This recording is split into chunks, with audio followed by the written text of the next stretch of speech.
इस वीडियो के अंदर हम डायनामिक कंटेंट ऐड करना सीखेंगे। जब भी आप कोई वर्डप्रेस की ब्लॉग थीम डिज़ाइन करेंगे, डेवलप करेंगे, तो उसमें मुख्तलिफ जो टेम्पलेट्स हैं, उसका जो कंटेंट है वो स्टैटिक भी हो सकता है और डायनामिक भी हो सकता है। स्टैटिक कंटेंट ये होता है कि जो इंफॉर्मेशन आपने एक दफ़ा डिफ़ाइन कर दी, वो एज़ इट इज़ उस टेम्पलेट के ऊपर वो शो हो जाएगी। वो टेम्पलेट जिस भी पेज पे अप्लाई होगी, वो static content as it is users को शो होता रहेगा। हर यूज़र को वो सेम ही कंटेंट शो होगा, वो वेरी नहीं करता, वो डायनामिक नहीं होता, वो चेंज नहीं होता। दूसरी जो टाइप है हमारे पास, कुछ ऐसी टेम्पलेट्स होती हैं जिनका कंटेंट जो है वो day to day, time to time वो चेंज हो सकता है। फॉर एग्जांपल, आपका एक ब्लॉग पेज है, अब ब्लॉग के ऊपर जो कंटेंट है वो चेंज होता रहता है।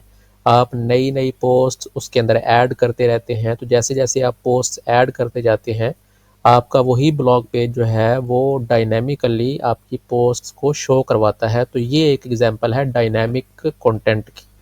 ठीक है, तो आज के इस एपिसोड के अंदर हम सीखेंगे कि अपनी वर्डप्रेस की ब्लॉग थीम्स के अंदर जो हम टेम्पलेट्स बनाते हैं, उनका कंटेंट जो है वो डायनेमिकली हम किस तरीके से पुल कर सकते हैं।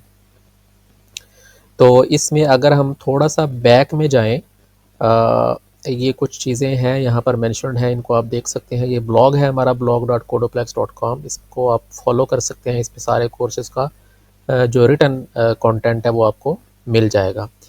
अच्छा, थोड़ा सा हम बैकग्राउंड में जाएं। ब्लॉक थीम्स से पहले जो हमारी क्लासिक थीम्स थी, जो PHP based, pure PHP based जो थीम्स थी, उनके अंदर आपके पास पीएचपी का एक जैसे ये सिंटैक्स यहाँ पर लिखा हुआ है, ये सिंटैक्स हम यूज़ करते थे डायनामिक कंटेंट को फैच करने के लिए। है वर्डप्रेस हमें कुछ फंक्शंस प्रोवाइड करता था, जैसे हैव अंडरस्कोर पोस्ट, यानी आपके जो वर्डप्रेस का सिस्टम है उसके अंदर अगर ब्लॉग पोस्ट एग्जिस्ट करती हैं, उसको पहले वो चेक कर रहा है। फिर ये वाइल लूप हमारे पास होता था। ठीक है, जब तक हमारे पास पोस्ट आती रहेंगी, हैव पोस्ट ट्रू रिटर्न करता रहेगा, तब तक हम क्या करते थे, दी अंडरस्कोर पोस्ट, इसके थ्रू हम अपनी पोस्ट को फेच कर लेते थे। तो वाइल लूप के थ्रू हम सारी पोस्ट के ऊपर एक लूप चलाते थे, जिसके थ्रू हमें सारी पोस्ट का डेटा मिल जाता था, और फिर उस लूप के अंदर हम उसका कंटेंट जो है वो शो करवा सकते थे। फॉर एग्जांपल, पोस्ट का टाइटल क्या है, उसका मेन कंटेंट क्या है।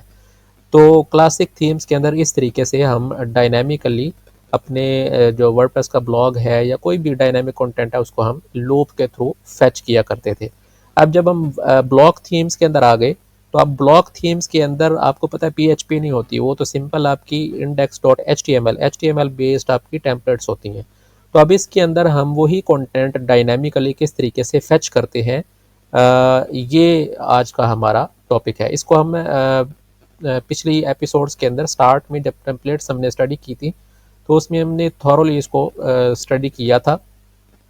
और जब हमने अपनी index dot H T M L design की थी, या single dot H T M L design की थी, या इवन हमने हेडर भी जो टेम्पलेट पार्ट इसका डिज़ाइन किया था, उसके अंदर भी हमने सीखा था कि हम डायनामिकली कंटेंट को किस तरीके से फैच कर सकते हैं।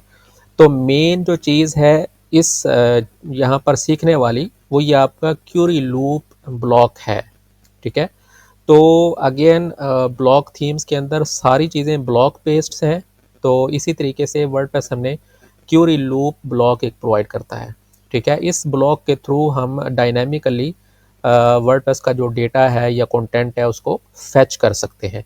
अब इसकी एक एग्जांपल उसने यहाँ पर बताई हुई है index dot H T M L के लिए। Index dot H T M L basically हमारी डिफ़ॉल्ट टेम्पलेट होती है। अगर कोई टेम्पलेट एग्जिस्ट ना करती हो, तो ये वाले डिफ़ॉल्ट टेम्पलेट जो है ये हर पेज के ऊपर अप्लाई हो जाती है बाय डिफ़ॉल्ट। ठीक है, तो इसने ये मेंशन किया है कि आप इसको स्टडी कर सकते हैं index dot H T M L के अंदर अप्लाई करके, लेकिन हम इसको थोड़ा सा डिफरेंटली स्टडी करेंगे। सबसे पहले हम इसको कोड को कॉपी कर लेते हैं, और फिर हम सीखेंगे इसको स्टेप बाय स्टेप कि ये क्या चीज़ है और ये किस तरीके से वर्क कर रहा है। तो ये हमने चीज़ कॉपी कर ली, कंट्रोल सी, और इसको हम अप्लाई करेंगे। तो इसके डेमो के लिए हम एक नई टेम्पलेट जो है वो क्रिएट कर लेते हैं। तो टेम्पलेट्स के फोल्डर के ऊपर हम क्लिक करेंगे और न्यू फाइल इसमें ऐड करेंगे। लेट्स से हम इसको कहते हैं blog dot H T M L. तो ये स्पेसिफिकली हम अपने ब्लॉग पेज के लिए एक एक्स्ट्रा टेम्पलेट जो है वो बना रहे हैं, कस्टम टेम्पलेट, और इसके अंदर हम उस कोड को कॉपी कर देते हैं। तो अब ये जो हमारी टेम्पलेट है, इसके स्टार्ट में आप देखें वही हमारा हेडर की टेम्पलेट पार्ट है, वो हमने ऐड किया हुआ है, जैसे हमने सारी टेम्पलेट्स के अंदर ऐड किया था। और एंड हम कर रहे हैं अपने फुटर के टेम्पलेट पार्ट से। ये जो मेन आपका कंटेंट है ये वाला, ये बेसिकली हमने आज समझना है इसको। तो इसमें स्टार्ट में हम क्या कर रहे हैं कि वही ग्रुप का एक ब्लॉक जो वर्डप्रेस में प्रोवाइड करता है उसको यूज़ कर रहे हैं ताकि वो कंटेन करे हमारे क्यूरी ब्लॉक को। ये हमारा मेन क्यूरी ब्लॉक है जिसको आज हमने स्टडी करना है। तो इसके कंटेनर के तौर पर हमने ग्रुप का ब्लॉक यूज़ किया हुआ है। आप कोई और भी ब्लॉक कंटेनर के तौर पर यूज़ कर सकते हैं, इट्स अप टू यू।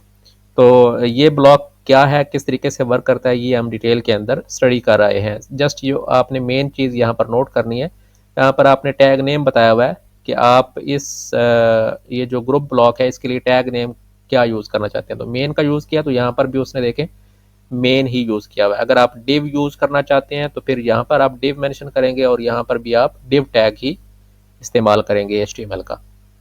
ये जो आप क्लास यूज़ करते हैं ये भी आपने क्लास के एट्रीब्यूट के तौर पर यहाँ पर डिफाइन करनी होती है। तो ये तो हो गया उसका कंटेनर एलिमेंट। अब ये है हमारा मेन क्यूरी ब्लॉक, ठीक है। इसको हम थोड़ा सा जूम इन कर लेते हैं।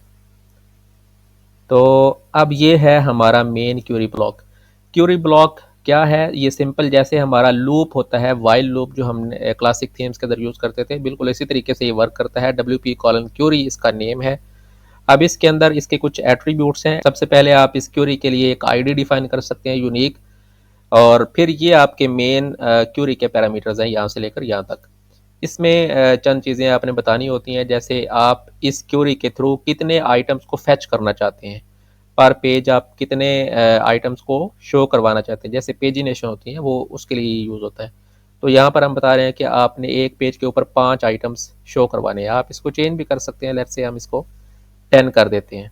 और फिर नेक्स्ट जो इसका एट्रीब्यूट है वो पेजेस का है। मीन्स कि आप अपनी इस क्यूरी ब्लॉक के थ्रू कितने पेजेस टोटल जो है वो शो करवाना चाहते हैं, उसकी लिमिट को आप सेट कर सकते हैं। 0 मीन्स के जितने भी पेजेस अवेलेबल होंगे वो शो हो जाएंगे। ऑफसेट मीन्स कि अगर आप कुछ स्टार्टिंग के पेजेस को स्किप करना चाहें, मीन्स कि आप चाहते हैं कि 2 पेजेस के बाद वाला जो कंटेंट है वो वहाँ से हम स्टार्ट करना चाहते हैं, तो वो उसके लिए आप ऑफसेट जो है वो उसका एट्रीब्यूट यूज़ कर सकते हैं। अगर यहाँ पर आप 2 कर देंगे तो 2 पेजेस को बाद वाला जो कंटेंट है वो आपको शो हो जाएगा। नेक्स्ट जो इम्पोर्टेंट है इस क्यूरी ब्लॉक का एट्रीब्यूट वो पोस्ट टाइप है। हम यहाँ पर ब्लॉग पोस्ट शो करना चाहते हैं तो हमने यहाँ पर पोस्ट ऐड कर दिया। अगर आप पेजेस का कंटेंट शो करना चाहते हैं तो पेज कर देंगे, कमेंट शो करना चाहते हैं कमेंट कर देंगे। इसी तरीके से अगर आपकी कोई कस्टम पोस्ट टाइप है जैसे प्रोडक्ट है, उसके लिए आप प्रोडक्ट यूज़ कर लेंगे। इसी तरीके से कोई भी कस्टम पोस्ट टाइप है आपकी, तो उस पोस्ट टाइप को आप यहाँ पर अगर ऐड कर दें तो उसका कंटेंट जो है वो डायनामिकली आप इस ब्लॉक को यूज़ करते हुए शो करवा सकते हैं। नेक्स्ट ऑर्डर के एट्रीब्यूट्स हैं। आप इसको किस वे में ऑर्डर करना चाहते हैं, डिसेंडिंग ऑर्डर में या असेंडिंग ऑर्डर में, इसका आप डिफाइन कर सकते हैं। ऑर्डर किस पैरामीटर के थ्रू करना चाहते हैं, पब्लिश डेट या डेट की बेस पे आप उसको ऑर्डर कर रहे हैं, ठीक है। ये हो गए इसके मेन एट्रीब्यूट्स।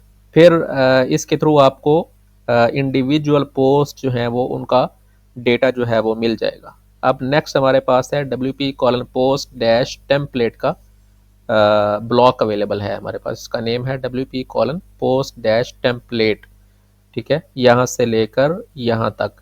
अब इस लूप के अंदर, ये जो लूप है क्यूरी लूप, इसके अंदर आपको इंडिविजुअल पोस्ट का डेटा मिल गया है। इसको आप पोस्ट टेम्पलेट के ब्लॉक के थ्रू आप शो करवाना चाहते हैं। इसके अंदर अब आप इस पोस्ट के डिफरेंट सेक्शंस को या डिफरेंट जो डेटा अवेलेबल है इस पोस्ट का उसको शो करवा सकते हैं। अब ये अगेन सारे जो हैं ये वर्डप्रेस आपको ब्लॉक्स प्रोवाइड करता है पोस्ट की डिटेल्स को शो करने के लिए। जैसे फॉर एग्जांपल सबसे पहले अगर आपकी पोस्ट के अंदर कोई फीचर्ड इमेज डिफाइन है तो आप उसको शो करने के लिए WP:post-feature-image का जो ब्लॉक है उसको यूज़ कर सकते हैं। उसकी हाइट आप इस पैरामीटर के थ्रू डिफाइन कर सकते हैं, विड्थ भी डिफाइन कर सकते हैं। मुख्तलिफ पैरामीटर जो अवेलेबल हैं उनको आप सर्च करके उनकी स्पेसिफिक जो आपकी थीम की रिक्वायरमेंट है उसके हिसाब से आप उसको एडजस्ट कर सकते हैं। नेक्स्ट हमने इस पोस्ट का टाइटल शो करवाना है। तो उसके लिए भी वर्डप्रेस में ब्लॉक प्रोवाइड कर रहा है wp:post-title। नेक्स्ट, इस एट्रीब्यूट के थ्रू आप इस पोस्ट को लिंकेबल बना सकते हैं कि अगर आप चाहते हैं कि आपकी पोस्ट के टाइटल पे अगर कोई क्लिक करे तो वो डिटेल पेज पे चला जाए, सिंगल डॉट HTML पे चला जाए टेम्पलेट पे, तो उसको इस एट्रीब्यूट के थ्रू अगर आप इसको ट्रू कर देंगे तो ये आपका जो पोस्ट टाइटल है ये लिंक्ड हो जाएगा। आप इसको फॉल्स कर देंगे तो वो लिंक नहीं होगा, जस्ट वो आपको टाइटल शो हो जाएगा।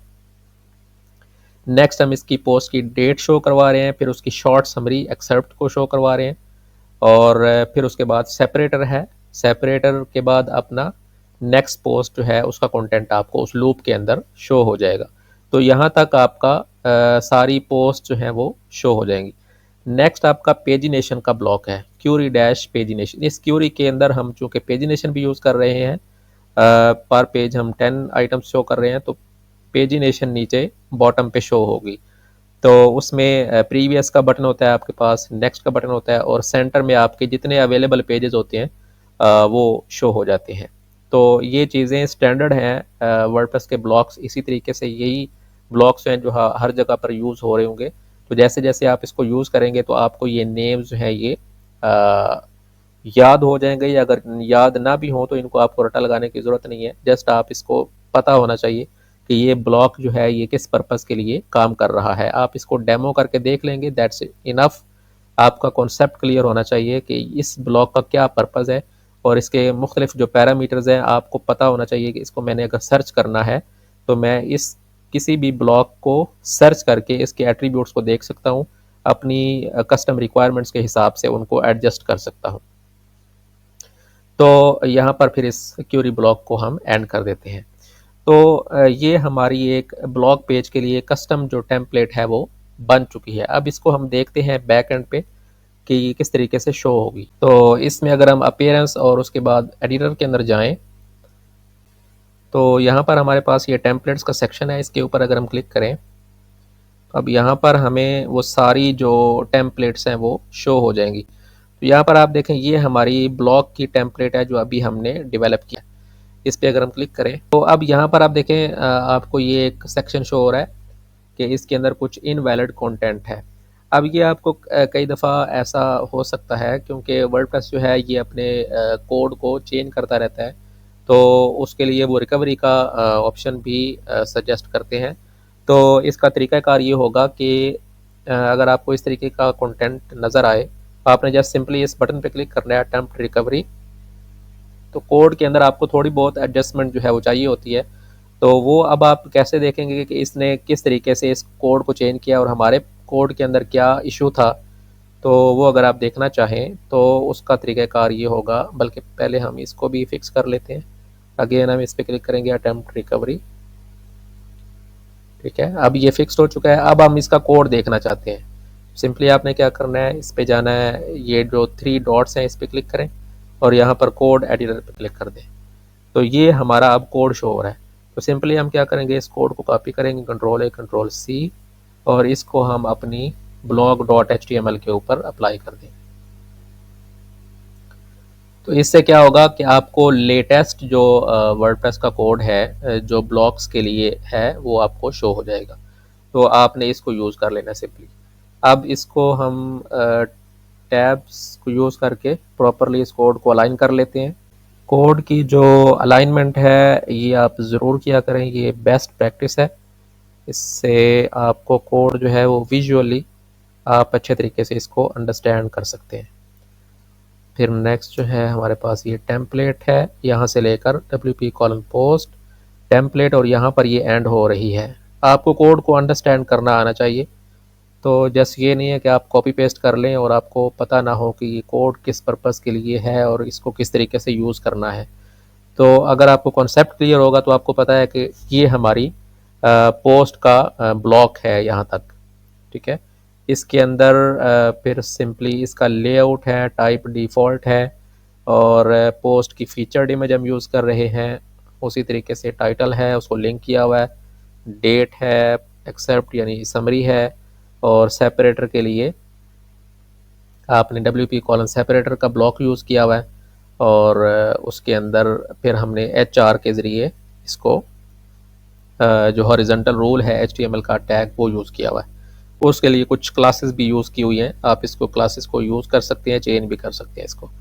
फिर यहाँ से आपका क्यूरी जो पेजिनेशन का ब्लॉक है वो है, और इसके इनर कंटेंट को भी हम प्रॉपरली अलाइन कर देते हैं। और फिर प्रीवियस बटन है, आपके मेन जो पेजेस हैं वो शो हो जाएंगे और नेक्स्ट पेज आपका यहाँ पर शो हो जाएगा। तो वो कोड आपका प्रॉपरली क्यों नहीं शो हो रहा था, उसकी वजह मैंने आपको बता दी। वर्डप्रेस के अंदर जो है वो नेक्स्ट वर्जन्स के अंदर बाज़ औक़ात कोड के अंदर थोड़ी बहुत चेंजेस आती रहती हैं, तो डॉक्यूमेंटेशन जो है या कोड जो है वो ओल्ड कोड होता है, तो उसको वर्डप्रेस पे रिकमेंड करता है कि आप इसको अपडेट कर लें। तो ये हमने इसको प्रीव्यू करके देख लिया कि हमारा जो हमने जो ब्लॉग का टेम्पलेट बनाई है वो किस तरीके से शो होगी। तो अभी आप देखें यहाँ पर हमारे पास हेलो वर्ल्ड के लिए एक ही पोस्ट अवेलेबल थी, तो इसने एक पोस्ट यहाँ पर शो की हुई, ये डमी कंटेंट उसने पेजिनेशन का शो किया हुआ है। अभी हम इसको सेव नहीं करेंगे, बल्कि हम सिंपली क्या करते हैं, बैक जाते हैं और अपनी टेम्पलेट्स के पेज को रिफ़्रेश करते हैं। इसको हम लीव कर देंगे, अभी हमने कोई चीज़ सेव नहीं की, हमने जस्ट अपने कोड को फिक्स किया है और कोड को दोबारा हमने ऐड किया है ताकि हम अपनी जो टेम्पलेट है उसको प्रॉपरली व्यू कर सकें। तो अभी हम इसको लीव कर देंगे। अब हमारे पास ये वाला ये वाला जो कोड है ये प्रॉपर है, फिक्स्ड है। अब जो हम इसको प्रीव्यू करेंगे अपनी टेम्पलेट को, तो अभी हमें वो वाला जो एरर्स हैं वो शो नहीं होने चाहिए। तो अभी ये इसका कंटेंट जो है उसको लोड कर रहा है।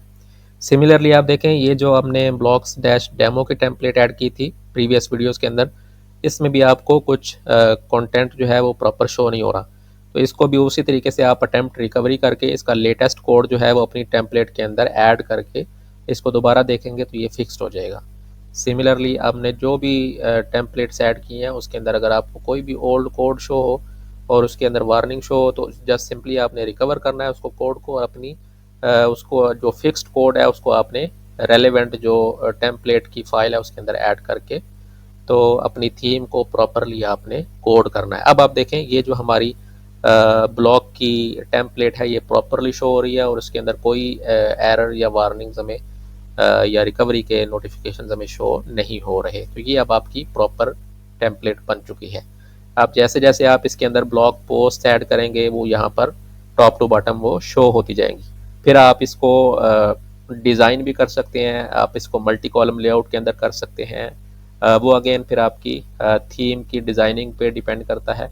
आप कॉलम्स का ब्लॉक यूज़ करके उसको क्यूरी ब्लॉक के थ्रू आप उसको अपनी पोस्ट को कॉलम्स के अंदर भी शो करवा सकते हैं। वो नेक्स्ट इंशाल्लाह किसी वीडियो के अंदर हम इसको स्टडी करेंगे। और फिर जब हम इस थीम को डिज़ाइन करेंगे तो उसके अंदर हम मुख्तलिफ जो आस्पेक्ट्स हैं कि अपनी थीम को हम किस तरीके से डिज़ाइन कर सकते हैं वो सारी चीज़ें हम डिटेल के अंदर स्टडी करेंगे। तो अब नेक्स्ट इसमें हमारे पास क्या है कि अब इसी तरीके से आप सिंगल जो पोस्ट की टेम्पलेट है उसको भी डिज़ाइन कर सकते हैं। ये सिंगल डॉट HTML हमने ऑलरेडी ऐड की हुई है टेम्पलेट, ठीक है। इसमें हमने सिंपलर इसका वे यूज़ किया था। अगर आप इसको अपडेट करना चाहें कोड को तो आप इस कोड को भी यूज़ करते हैं। इसको देख लेते हैं कि इसमें क्या चीज़ें हैं। Ctrl+C और सिंगल डॉट HTML के, अभी सिंगल डॉट HTML क्या है, ब्लॉग, ये जो ब्लॉग के लिए हमने टेम्पलेट क्रिएट की थी इसके ऊपर आपका लूप के थ्रू सारी पोस्ट की समरी शो होती है। जब आप किसी इंडिविजुअल पोस्ट पे क्लिक करते हैं तो वो सिंगल डॉट HTML पे लैंड करता है पेज, वो जो पेज है उसके ऊपर ये वाली टेम्पलेट आपको शो होती है।